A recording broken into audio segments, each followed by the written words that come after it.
In this lecture, we will discuss about distributed operating systems. Now, what is a distributed operating system? इसमें हमारे पास बहुत सारे nodes होते हैं या कह लो सिस्टम्स होते हैं, वो कनेक्टेड होते हैं यूजिंग अ शेयर्ड नेटवर्क। ठीक है, शेयर्ड नेटवर्क क्या हुआ? बस, लैन या वैन।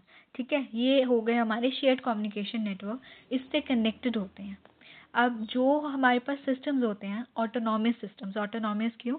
क्योंकि उनके पास उनकी एक अलग मेमोरी होती है, सीपीयू होता है, वो किसी भी दूसरे नोड पे डिपेंडेंट नहीं होते, इंटरडिपेंडेंसी नहीं होती, इसलिए हम उसे बोलते हैं ऑटोनॉमस या लूजली कपल्ड सिस्टम्स या distributed systems. That why we called it as loosely coupled system. ठीक है, इसकी डेफिनेशन ही ये है, जो चीज़ एक दूसरे से इंटरडिपेंडेंट ना हो, ठीक है, उसे बोलते हैं हम लूजली कपल्ड सिस्टम। अब इसमें जो भी हमारे पास नोड्स होते हैं उसके प्रोसेसर का साइज या फंक्शन भी डिफर कर सकता है बिकॉज दे आर ऑटोनॉमस। इसका मेन बेनिफिट क्या रहता है? जैसे इस डायग्राम में हम देख रहे हैं, ये सारे नोड्स अलग अलग हैं और एक ही कम्युनिकेशन नेटवर्क से जुड़े हुए हैं। इसका मेन बेनिफिट क्या रहता है कि जैसे कि एक यूज़र को अपने सिस्टम पे रिसोर्स चाहिए और उसके सिस्टम पे वो अवेलेबल नहीं है, तो वो रिमोट नेटवर्क का यूज़ करता है उस रिसोर्स को लेने के लिए। ये यूज़ ही कहाँ होते हैं generally? They are used in cloud computing like AWS या फिर IoT। ठीक है, यहाँ पे ज़्यादातर यूज़ किए जाते हैं।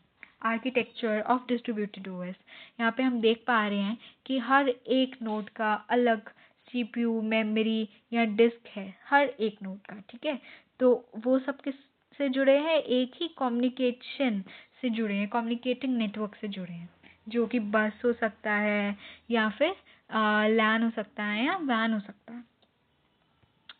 सो इसके एडवांटेजेस क्या रहते हैं कि अगर एक भी नोड फेल हो जाए तो उसका डिपेंडेंट किसी दूसरे पे नहीं पड़ता, वो पूरा नेटवर्क हैम्पर नहीं होता।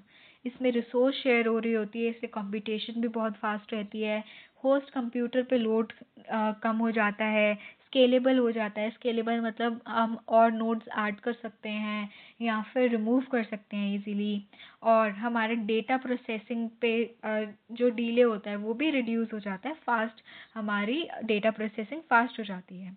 बट डिसएडवांटेज उसका मेजर यही रहता है कि ये एक्सपेंसिव हो जाता है ड्यू टू इस पे जो सॉफ्टवेयर लगे होते हैं या हम इस पे हार्डवेयर लगा रहे होते हैं, वो इट इज़ जनरली एक्सपेंसिव, या फिर नोड्स जो होते हैं उसकी वजह से भी ये एक्सपेंसिव हो जाता है। इसमें अगर हमारा मेन नोड ही डिस्टर्ब हो जाए तो पूरा नेटवर्क डिस्टर्ब हो सकता है।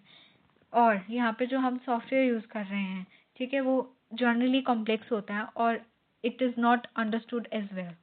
So that's all for distributed operating system, and I hope you all get understood, and if you like it, please share and subscribe my channel. Thank you.